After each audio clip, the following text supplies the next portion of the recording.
अस्सलाम वालेकुम नाज़रीन। एक सवाल ये है कि अगर प्राइसेस इस वक्त डाउन हैं बहरिया टाउन कराची के अंदर, तो इसमें प्लॉट्स की तो हमें समझ में आता है कि वो तो खैर पूरे पाकिस्तान में डीएचए की इन्वेंट्री हो, किसी भी प्रोजेक्ट की इन्वेंट्री हो, वो इस वक्त डाउन चल रही है। 30-40% तो माइनस इस वक्त चीज़ें हमें नज़र आ रही हैं। लेकिन कंस्ट्रक्टेड प्रॉपर्टी के अंदर फ़र्क कम पड़ा है। ऑब्वियसली कम फ़र्क पड़ना चाहिए, लॉजिकली भी बात यही है।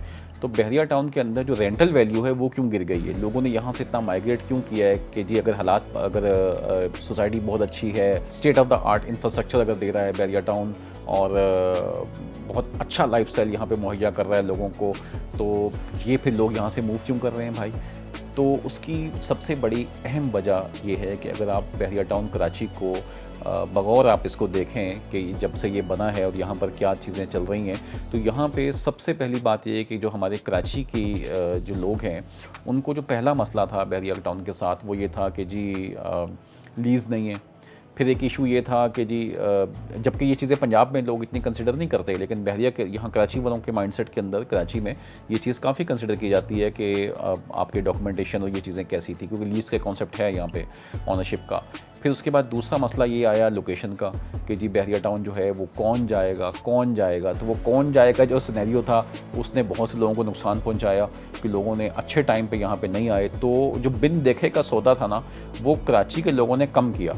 बिन देखे का सौदा हुआ है पंजाब से, वो हुआ है इंटीरियर सिंध से, वो हुआ है ओवरसीज़ से। वो लोग जो बहरिया से ऑलरेडी वाकिफ़ थे, वो लोग जो माजी 10-20 साल से काम साथ देखते आ रहे थे, वो लोग यहाँ पे आए, एक वजह। दूसरा ये है कि बहरिया टाउन कराची, बहरिया पिंडी और बहरिया इस्लामाबाद और बहरिया लाहौर से बहुत बड़ा प्रोजेक्ट। अब इतना बड़ा प्रोजेक्ट कि जो बनता चला जा रहा है, बनता चला गया, गुज़िश्ता 10 साल से हम इसको देख रहे थे। अब यहाँ पे काम करने के लिए ज़ाहिरी बात है, जो पहली अपॉर्चुनिटी थी वो ये थी कि यहाँ पे रियल एस्टेट के लिए रियल्टर्स और बिल्डर हज़रात और उनके जो ऑफिस के एम्प्लॉयज़ थे, बिल्डर्स हैं तो उनके साथ जो टीम्स काम कर रही थी, तो मेजर जो यहाँ पे 90% जो बिज़नेस हो रहा था बहरिया टाउन कराची के अंदर आज से साल 2 साल पहले, ये वही बिज़नेस थे। इसके मेन जो लोग यहाँ पे नज़र आ रहे थे, हम रेजिडेंट्स, वो थे जो पंजाब से, इस्लामाबाद से, लाड़काना से, सक्खर से, कोयटा से, वो अपनी फैमिलीज़ के साथ यहाँ मूव हुए थे। वो यहाँ पे रह रहे थे, यहाँ पे काम कर रहे थे। अब ज़ाहिर बात है उनको ड्राइवर भी चाहिए था, उनको कुक भी चाहिए थे, उनको शॉपिंग गैलरीज़ भी चाहिए थी। तो ये तेज़ी के साथ ये चीज़ें आबाद हो रही थी, चलनी शुरू हो गई थी। लेकिन जितने भी कमर्शियल्स थे, ऑफिसेज़ थे, वो सब के सब जो हैं 90% जो हैं वो रियल एस्टेट इंडस्ट्री के साथ लिंक थे। अब हमारे जो रियल एस्टेट इंडस्ट्री के जो करता धरता लोग थे सारे, जैसे ही थोड़ी सी मार्केट उनकी डाउन हुई, तो सबसे पहले तो वो यहाँ से बाहर निकली। जब उन्होंने एग्ज़िट लिया है तो वो सारी इन्वेंट्री भी अवेलेबल हो गई और वो घर भी खाली हो गए रेंटल के लिए, रेंटल भी डाउन हो गए। जो आपके ऑफिस थे, कमर्शियल्स थे, वो भी आपके कम हो गए, सारी बात है। अब इस खला को पूरा करने के लिए बाकी लोग आ रहे हैं, मार्केट के अंदर चीज़ें बढ़ती चली जा रही हैं। लेकिन ये देखिए कि जो लोग यहाँ से गए हैं वो सिर्फ रियल एस्टेट के लोग गए हैं।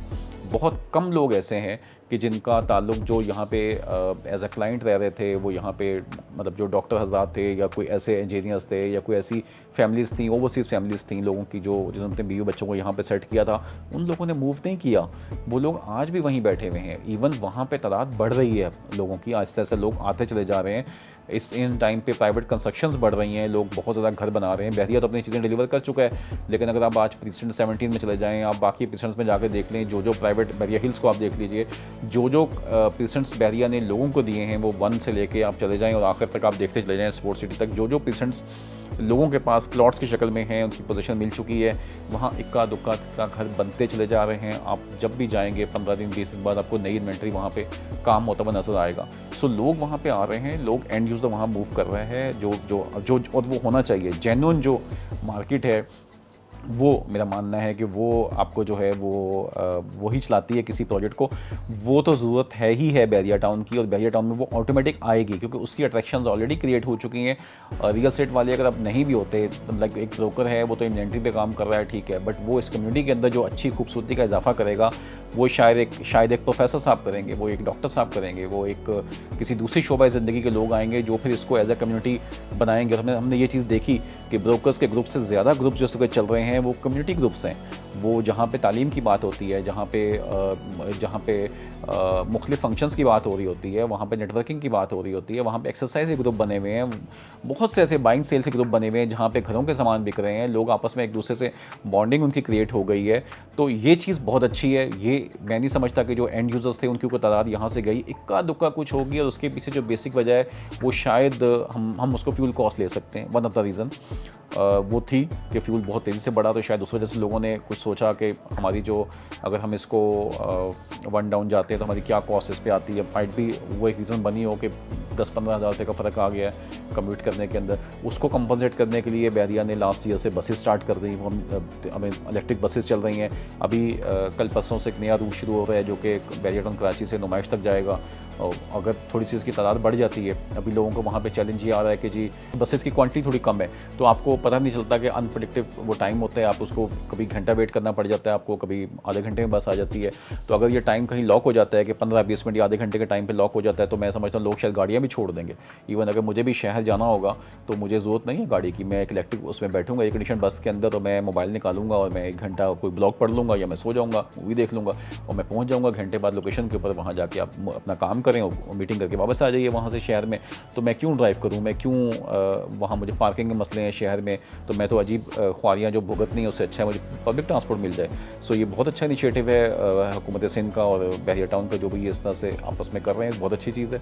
इसकी ये है कि क्वांटिटी बढ़ाएं, आधे घंटे पे लॉक करें, जैसे लाहौर में डेवो बसेस वगैरह चलती हैं, दुबई में चलती हैं, इनको आप लॉक करें और इस पर पब्लिक ट्रांसपोर्ट को प्रमोट करें। ऑटोमेटिक जो लोग हैं आपकी रेंटल वैल्यू बढ़ जाएगी, लोग बहुत तेज़ी से मूव करेंगे। सिर्फ ये एक फ़र्क पड़ रहा है, DHS सिटी ने भी ये काम किया, वहाँ भी बस जो है वो स्टार्ट हो गई है, सिटी से जाती है सुराबकोट तक। तो ये सब इनिशिएटिव्स हैं जिससे फ़र्क पड़ जाएगा उसके ऊपर। और दूसरा ये कि ये जो गैप बीच में क्रिएट हुआ है कि इस वक्त ब्रोकर्स और बिल्डर हज़ार ने ऑफिस अगर छोड़ दिए हैं, तो भाई ये गोल्डन अपॉर्चुनिटी है। यहाँ पे सॉफ्टवेयर हाउसेस क्यों नहीं आ रहे काम करने के लिए लोग? अभी इस वक्त मिडवे के अंदर मेरे ख्याल में 5-6 तो बन गए हैं, लेकिन अगर सॉफ्टवेयर हाउसेस आ जाएँ, उनको विजिट करें आके, तो इससे अच्छी आपको कोई चीज़ मिलेगी काम करने के लिए। सिक्योर इन्वायरमेंट, पूरी 24/7 आप अपना ऑफिस ओपन कीजिए और इलेक्ट्रिसिटी आपके पास मौजूद है, कोई आपसे लैपटॉप नहीं छीन रहा, कुछ नहीं कर रहा, आप मज़े से आराम से रहें और काम करें अपना। तो इस तरह के बहुत से ऐसे बिज़नेस अपॉर्चुनिटीज़ हैं जो यहाँ पे हैं। मैं देख रहा हूँ डॉक्टर्स ने क्लिनिक्स अपने बहुत तेज़ी से खोल लिए हैं। बहरिया ने शायद एक टाइम तक अप्रूवल नहीं दी थी, लेकिन अब जो है वो इस मिडवे बी के अंदर ही हमें कोई 8 से 10 डॉक्टर्स जो हैं वो मिल रहे हैं अपने प्राइवेट क्लिनिक्स के साथ। ये वाली सारी चीज़ें जो हैं ये मार्केट अभी शायद रेंटल की हमें डाउन लगती है कि अगर %10A के अंदर घर जो है वो 50-60 का था, तो अब शायद आपको कोई 40 में मिल जाएगा। ठीक है, बट ये जो मार्केट अब स्टेबल होगी ना, ये एक्चुअली मैच्योर मार्केट होगी। अब जब ये ऊपर की तरफ जाएगी, मार्केट के रेंटल जाएंगे, तो एक्चुअल जाएंगे, क्योंकि ये वो लोग नहीं होंगे कि जो किसी भी इनका मेन स्टेक रियल एस्टेट से नहीं है। तो ऐसा नहीं है कि कल को प्रॉपर्टी बैठेगी तो ये बोरिया बिस्तर समेटेंगे और यहाँ से निकल जाएंगे। तो ये लोग यहाँ बैठेंगे और काम करेंगे। तो ये बहुत एक लिहाज से ये एक अच्छी चीज़ है कि ये जो गैप क्रिएट हुआ है इसको फिल करने के लिए अब जो लोग बीच में आ रहे हैं और कम पैसों में आके रह रहे हैं, किसी भी स्पोर्ट्स सिटी के अंदर भी आपको विला उस कीमत में मिल जाता है कि जिस कीमत पे शायद आपको उससे पहले एक 150 गज का घर मिलता था किराए के ऊपर, उसमें आपको आज 350 गज का वहाँ पे विला मिल रहा है स्पोर्ट्स सिटी के अंदर। बड़ा जिसका लाइफस्टाइल हो, जिसकी जो लिविंग स्टैंडर्ड है वो उसका बात ही कुछ और है उन चीज़ों की। तो ये अपॉर्चुनिटी को लोग अगर एंजॉय करना चाह रहे हैं, वो जिनको समझ आ रही है, वो लोग आ रहे हैं, वो उस लाइफस्टाइल को एंजॉय कर रहे हैं कि अपनी फैमिलीज़ के साथ ज़िंदगी के ये अगले 1-2 साल 3 साल जो है वो अच्छे गुजारें। जब तक के मार्केट प्राइसेस वापस वहाँ जाएंगी तब तक हम उसको एंजॉय करेंगे। सो रेंटल प्रॉपर्टी की जो प्राइसेस हैं वो उसकी मेन वजह तो मैंने आपसे कही कि वो यही है कि जो रियल एस्टेट के जो काम करने वाले लोग थे, उन्होंने जो वैक्यूम क्रिएट कर दिया वहाँ से निकल के, उसकी वजह से वो प्राइसेस नीचे गिरी। और ये बहुत अच्छी अपॉर्चुनिटी मिली उन लोगों के लिए जो एक्चुअली एंड यूज़र बन के वहाँ पे रहेंगे, आके उस चीज़ को एंजॉय करेंगे। सो वीडियो देखने का बहुत शुक्रिया। कोई कमेंट हो तो प्लीज़ कीजिएगा, मैं उस पर आंसर करूँगा। Thank you. अस्सलाम वालेकुम।